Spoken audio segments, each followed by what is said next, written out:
大家晚上好，8號風球啊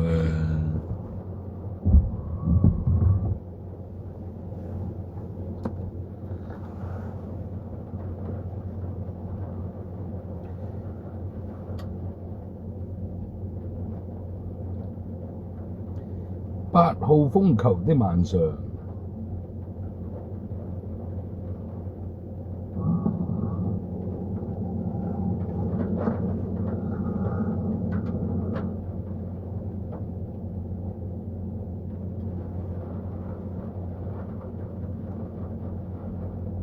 ，8號風球的晚上，唔理咁多，開咗直播先。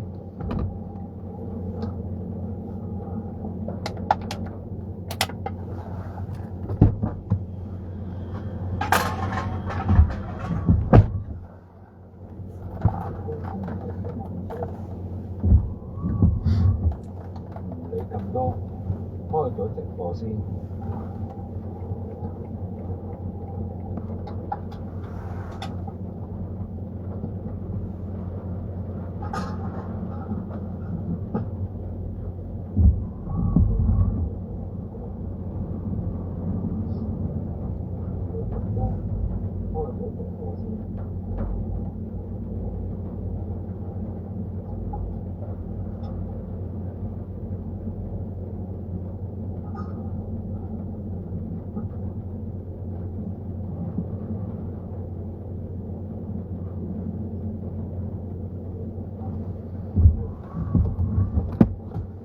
睇下打唔打到住先。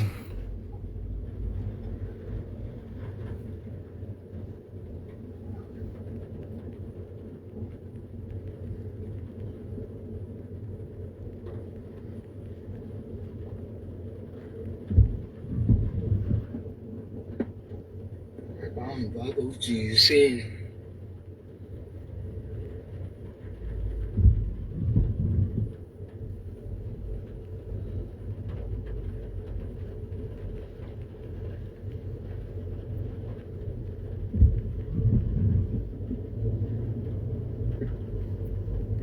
打到住先。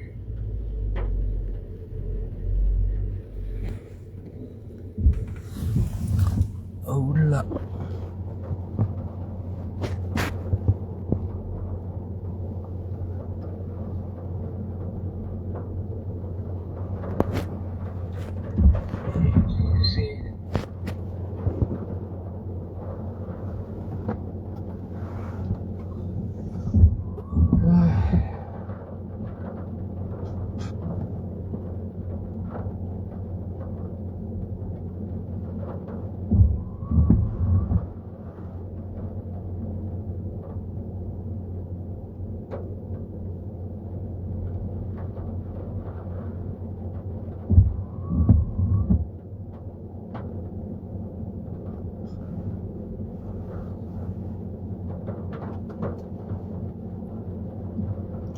咦？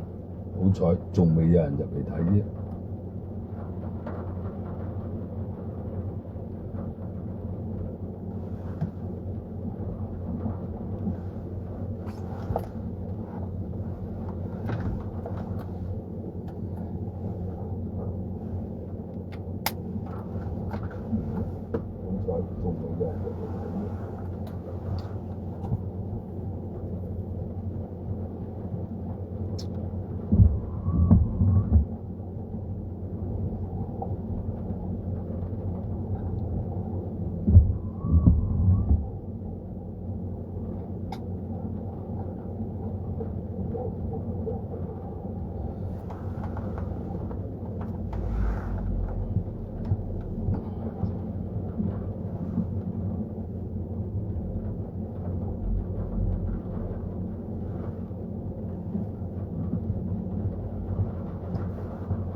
嘟嘟嘟嘟嘟。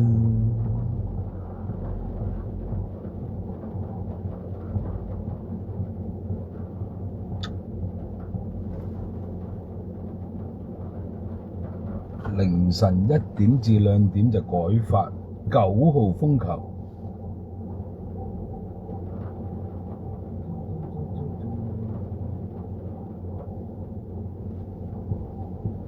睇嚟呢個風都應該都幾犀利。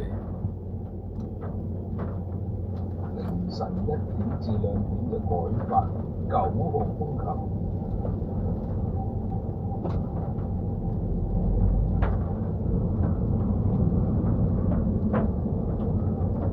睇嚟呢個風都應該都幾犀利。凌晨1點至2點就改發9號風球。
我諗聽朝你未除嘅。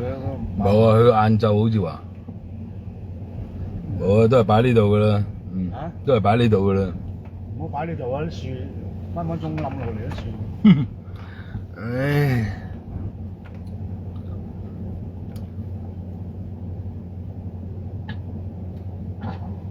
嗰時又未除嘅，又未收工可以擺入去。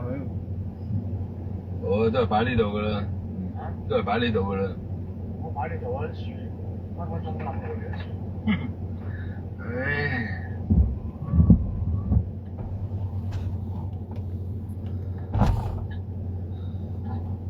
嗰時又未除嘅，收工可以擺入去。我都係擺呢度噶啦，都係擺呢度噶啦。我擺呢度啊！啲樹分分鐘冧落嚟啲樹。唉。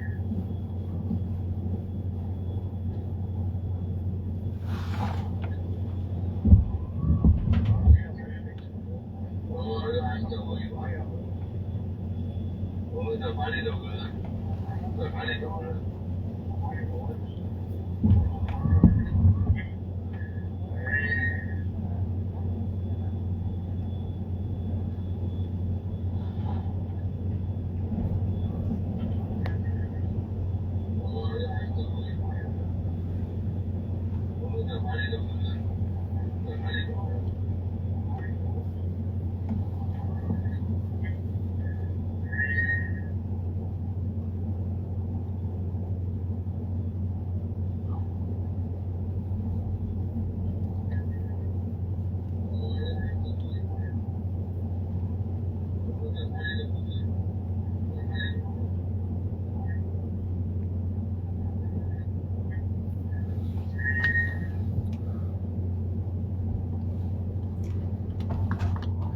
大叔又講下嘢啊！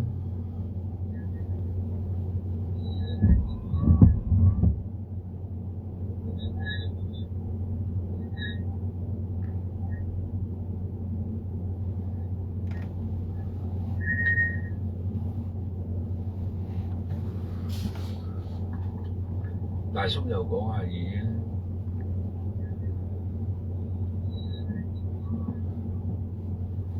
自從今年2月中我細佬走咗之後，直到而家，大叔個心情都係非常之差。大叔又講下嘢啊！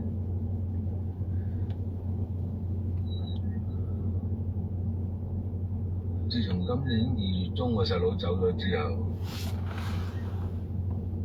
直到而家，大叔個心情都係非常之差。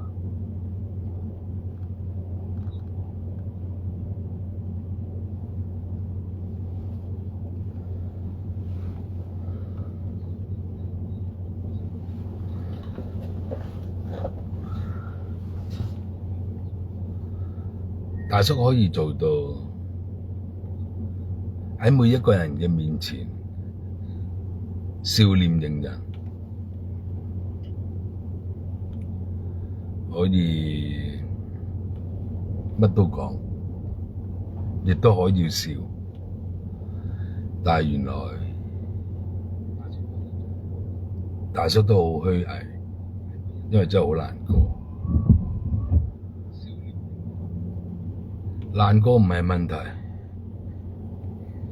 而係一直都係處於喺一個好難過嘅狀態。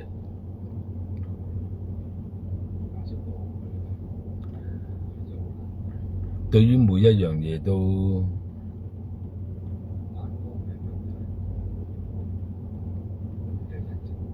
提唔起嗰個所謂嘅憧憬。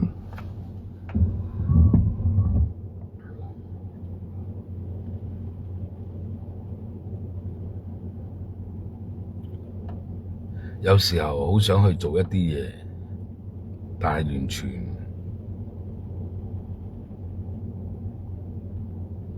冇嗰種精神狀態，唔夠瞓啦，食唔落嘢啦，個人完全係處於一個好頹廢嘅狀態。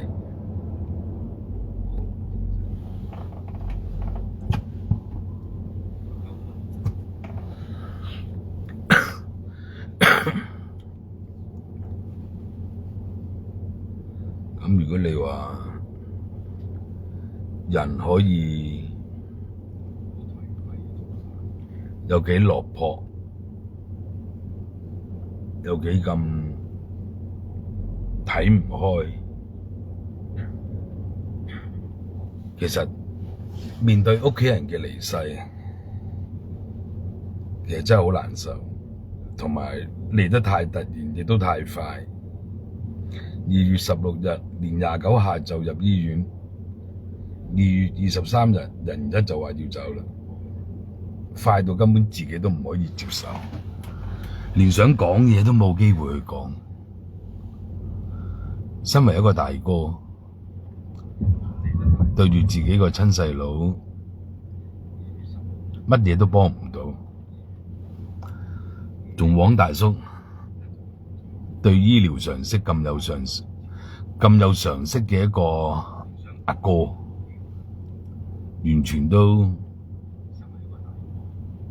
無能為力。咁所以你話，我真係點會唔傷心？我點會唔難過呢？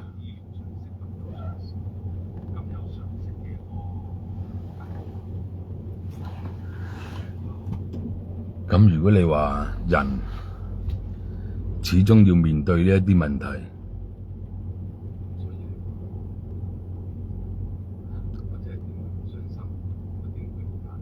會嘅，每一個人都會面對呢啲問題。但係對於我嚟講，真係接受唔到。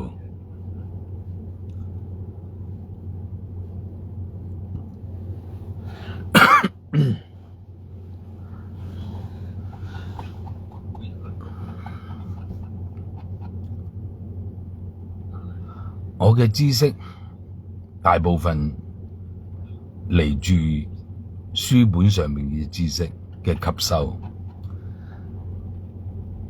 有一啲知識係透過一啲專業嘅醫生話俾我聽，有一啲知識係自己可以嘗試去接納或者去認同呢啲所謂嘅疾病。咁生老病死，每個人都會經過。咁對於在生嘅人嚟講，其實係難過，真係難過，難過到係一個極點。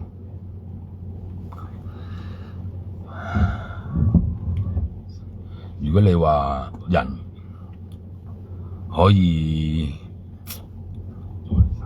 長生不老，你話幾好咧？你話如果人唔會有生老病死，唔會生 cancer， 唔會有任何疾病嘅影響，可以長生不老咁樣生存落去100年、200年、500年、1000年，其實會唔會係一種另外嘅境界咧？會㗎，不過可能我哋個思維嗰種思想嘅模式係唔能夠追及嗰個永生嘅速度，咁所以形成咗我哋一種所謂嘅落後或者追唔上嘅一個形式。當遇到悲哀嘅時候就會難過，當遇到親人離世嘅時候就悲傷，跌咗落谷底，起唔返身。其實大叔呢幾個月一進入夜晚就已經係好頹廢，日頭都仲有啲陽光照射住，一到夜晚過咗12點凌晨之後，大叔整個人其實都係處於一個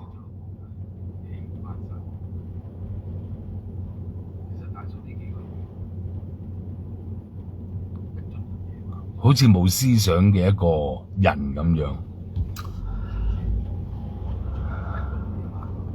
有時候大叔都會喺度諗，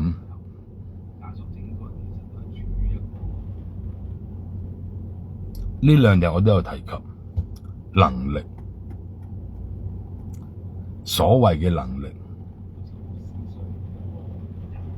係咪特異功能呢？其實唔係嘅，有啲人會叫特異功能，但喺大叔嘅眼中，呢啲唔係叫特異功能，呢一啲只不過係一種能力，因為我發揮唔到佢出嚟，未去到極限，連開頭係點樣去掌握我都仲未知，我只係對低頻聲音嘅認識有28年嘅時候，我先至可以對呢種聲音嗰種推測或者去推敲個地震嘅級數、時間、地點啊，當然冇可能，因為我唔係超人，我亦都唔係啲咩神人，大叔只係一個好普通嘅地球人。其實我哋做人真係好悲哀嘅，呢幾個月係啦，好多人都見到唔開心啦。咁啊，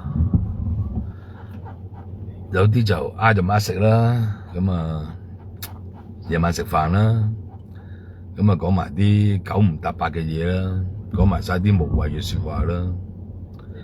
咁有啲就寂寞啦，好似我咁就係單親老豆啦，有啲係單親老母啦，有啲就純粹出嚟浪費時間，出嚟食餐飯見個面，講下啲無聊嘢，咁就拍下囉柚咁咪就好多好多好多。我過完個新年之後，跟住食飯，即係成扎呢啲所謂嘅豬朋狗友，就係食飯，連點樣去體諒下我嗰種感受、嗰種難過都講唔出嘅時候，你呢啲所謂嘅朋友係真係幾咁坎坷，應該係我，唔係你哋。大叔認識到你哋，大叔真係坎坷。當中都有兩三個真係幾好嘅，但好可惜，嗰兩三個都係女人，其中有兩個就係單親阿媽，有一個未結婚。咁可能年紀大家都唔係相差得太遠，咁可能個話題就多啲。咁加上又係單親阿媽，咁變咗又有自己嘅細路仔、細路女，咁所以嗰啲話題就會多咗。咁你話見到大叔唔開心，嗌大叔出嚟食飯，唔緊要，大叔請，大叔仲俾得起，仲請得起。咁有時候我哋大家互相扶持，當有唔開心去講啲說話，令到對方容易啲感受到嗰種所謂嘅開解。大叔唔係唔接受任何人開解，大叔係接受嘅，但係接受嗰種所謂模式係好特別，因為大叔我本身對某一啲能力真係好抗拒，但我就唔明點解啲人會出嚟食飯，居然係忽略咗大叔係死咗個細佬，反而咁有興趣想知大叔嘅能力，咁其實有啲咩用呢？乜你係出嚟食飯唔係開解我嘅咩？唉，咁多人之中只係得嗰兩三個人真係可以做到同大叔坐低食飯，同大叔講親人嘅離世嗰種難過，嗰種感受，真係得兩三個，仲要係女人。所以你話你啲男人仲話老友，真係豬朋狗友。有啲人仲離譜，食完飯就話去啲club度玩，開心下，飲多啲酒，劈下酒咁樣。今時今日仲去club玩，仲去飲酒，開咁礦咩？你個大叔食餐飯1000幾百都冇乜所謂啦。落嗰啲地方，落親去都使1萬幾千，值唔值啊？所以有時候咧，朋友多真係冇用，多到自己都好似唔認識嘅啲人都多到好似都毫無感覺。幾百人成1000幾人，得個兩三個，仲要係女人添。所以你啲老友啊，啲男人仲話老友啊，仲係好老死嘅朋友。唉，真係大叔都唔識形容，呢啲就叫老友，呢啲就叫朋友。你哋真係連啲女人都不如。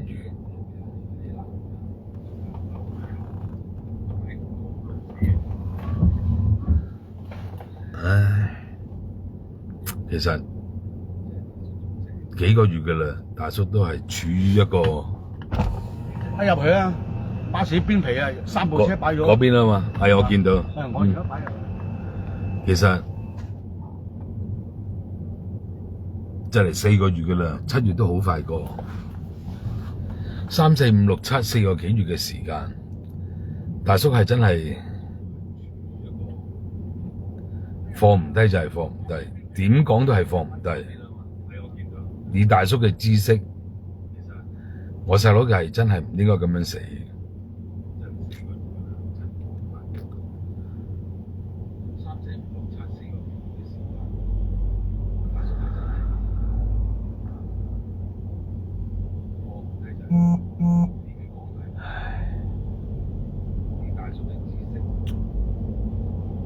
其實大叔都好耐冇放縱過噶啦，呢個月7月份大叔放縱咗自己10幾日，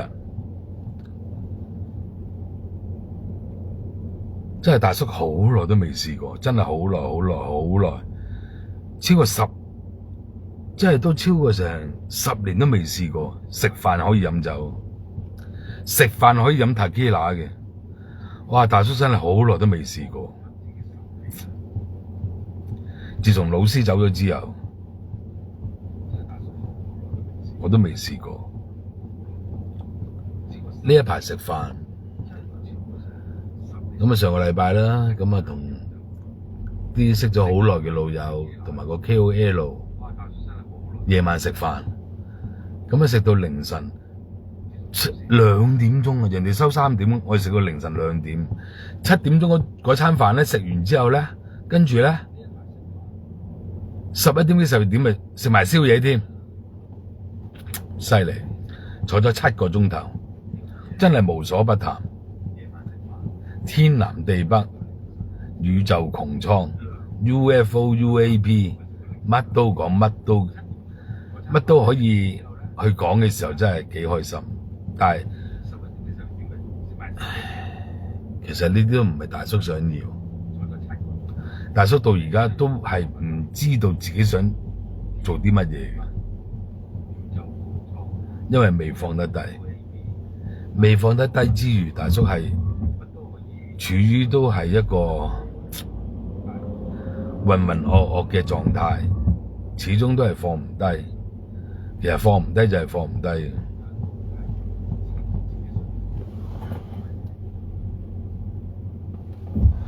如果你話大家可以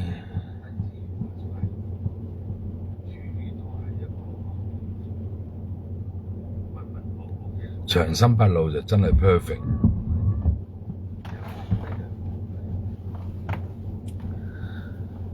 有時食飯，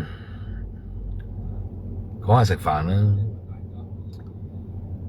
我都唔明點解男人嘅食飯，明知個老友咁傷心，都唔識得安慰下嘅，淨係識得講話劈酒啊，劈到冧咗就乜都唔記得晒嘅啦咁樣。咁我第二日醒返咪又係記得，始終都係冇解決件事，始終個問題都仲喺度。加上呢一排夜晚夜瞓失眠，日日都見到 UFO， 唔係日日，應該係晚晚都見到 UFO。你又唔落嚟接我走，你就要停咗喺上邊，我唔知你想點。唉，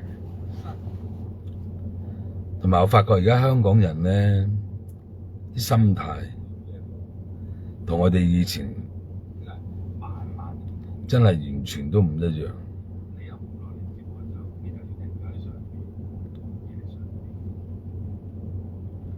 你話我哋做人其實係幾咁渺小，真係幾悲哀嘅。我覺得做人真係悲哀。有時候我哋做人係咪真係咁表面呢？講每一樣嘢好似都要算過、計過、度過先夠膽講。其實做人係咪真係咁假嘅呢？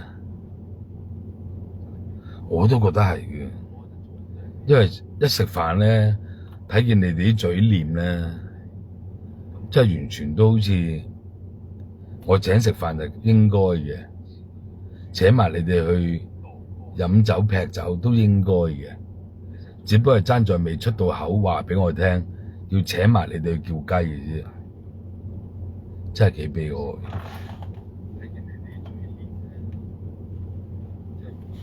其實做人係咪真係要做到咁咧？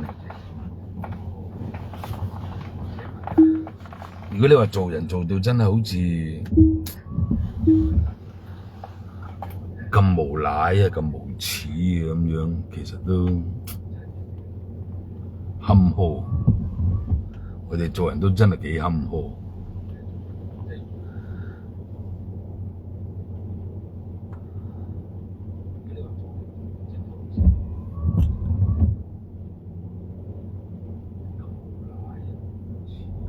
又或者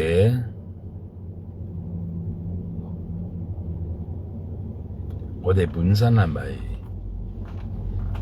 做人都叫做唔夠嗰個所謂嘅理性呢？我哋對每一件事嘅睇法、處理嘅手法，每一個人都唔同嘅時候，咁其實係咪代表咗大叔就係唔應該咁沉淪落去咧？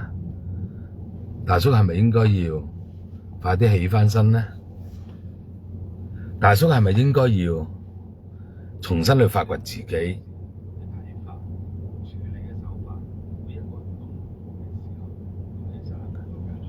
其實真係難嘅。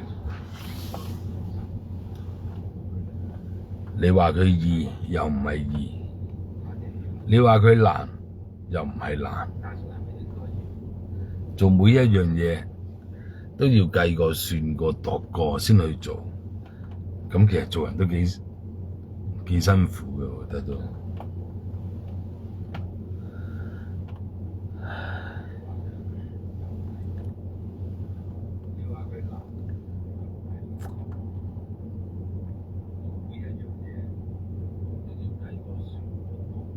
打風一年一次，差唔多一年一次先開始直播同大家講嘢嘅啦。喂，今晚就好似精彩喎，冇人入嚟聽。不過之前大叔開嗰個直播係舊群組，有萬幾人，點都會有啲人入嚟聽。但係今次呢個係得200零人嘅群組，咁所以就冇乜人入嚟聽。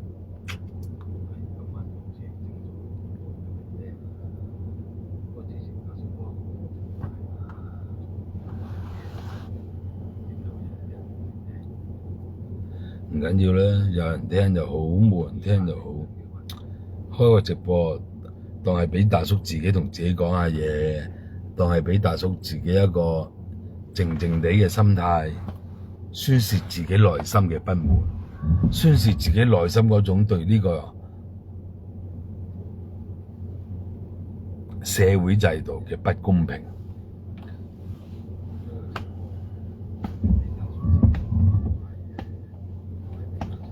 其實如果我哋做人真係做到可以超越咗生死，你話真係幾好咧？對生死所有嘅問題，全部都可以不需要去理會，唔需要害怕生老病死，其實真係幾好嘅。不過呢啲都係講下就好。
其實大叔算唔算係特別啲嘅一個人呢？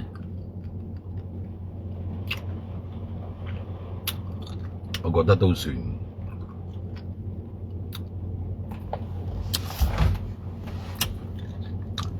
大叔居然愛上咗呢個孤獨，真係奇怪。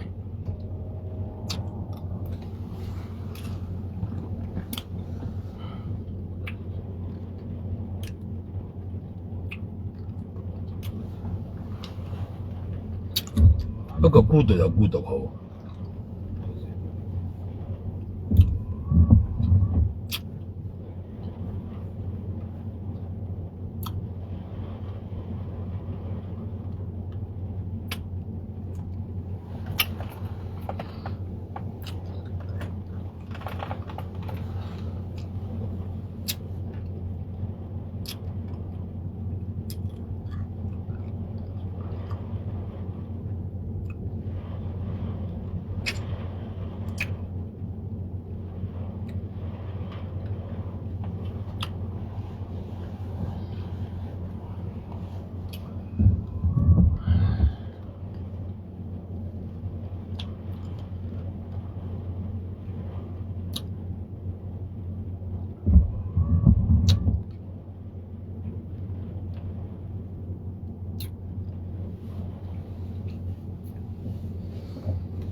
今晚啲人係咪咁早瞓呢？居然冇人聽，奇怪。都好啊，等大叔自己自言自語講下嘢，幾好啊。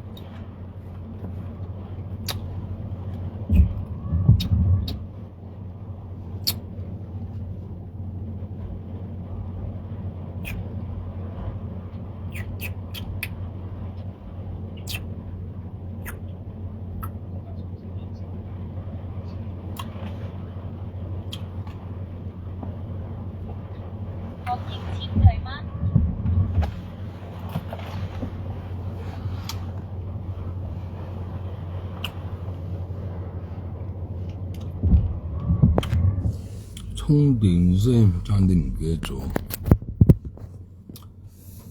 做下直播啊，冇電啊，大件事了。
所以有時候我哋做人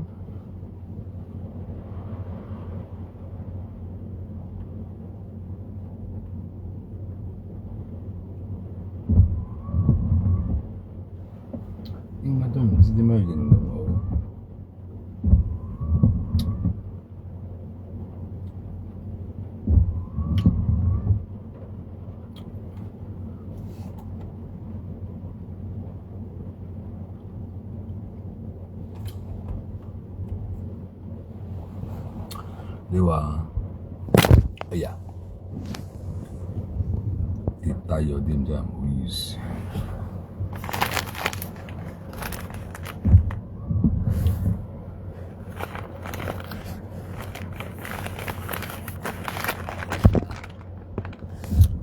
擺返正啲先。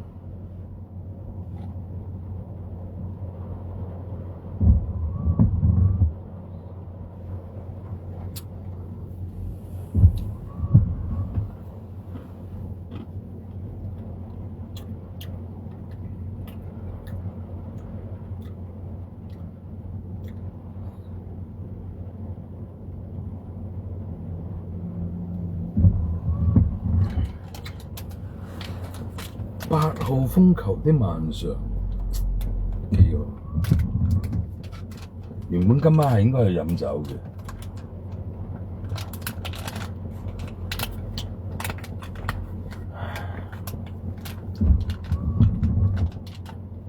不過呢，都係要停一停，飲得太多。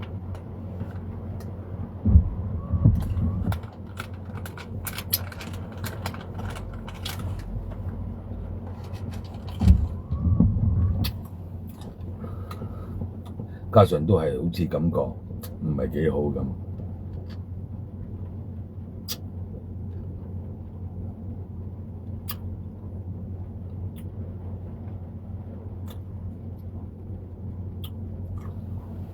其實咧，我發覺咧，單親老豆好似係咪特別容易舐嘢嘅咧？呢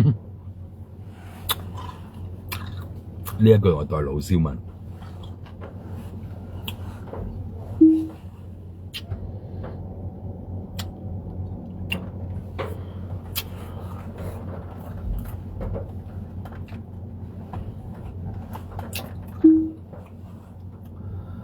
唉。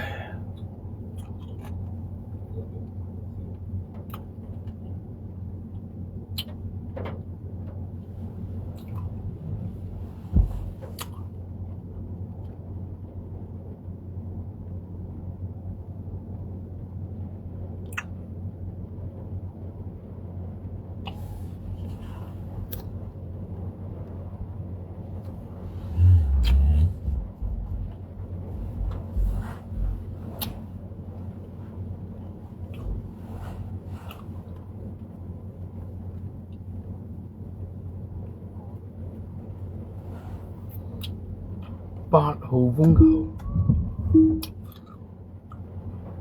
都係好似冇乜感覺，落雨都未及3號風球犀利。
其實大叔真係好攰㗎，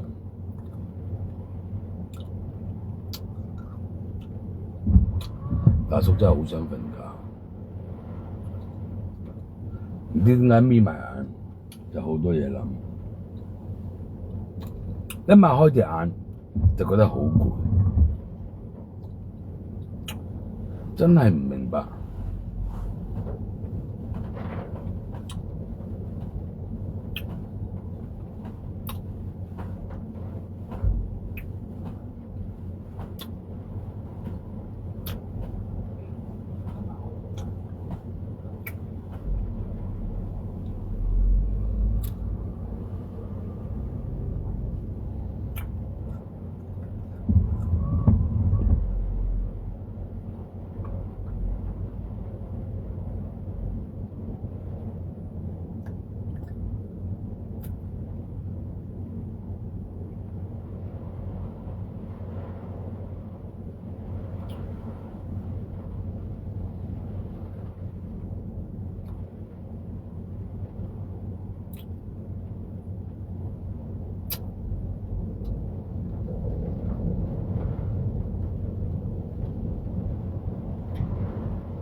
依家啲風就開始大啦，不過係啲風一陣陣，時大時細。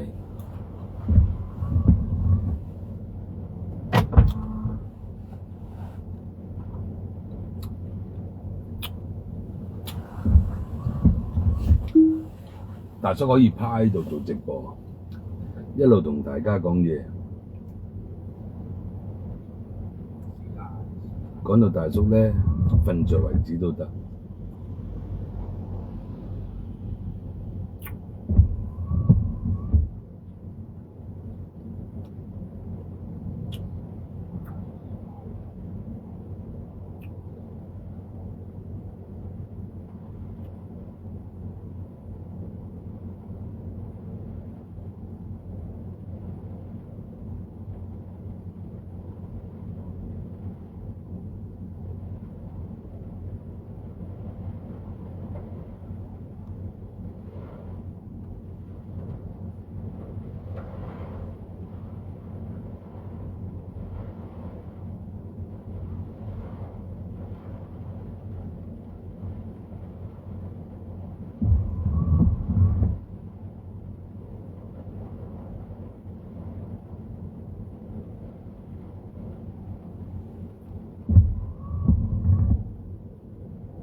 而家啲風呢，感覺到呢一陣陣強烈嘅烈風。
大叔都係想瞓覺，太攰，就咁樣啦，拜拜各位。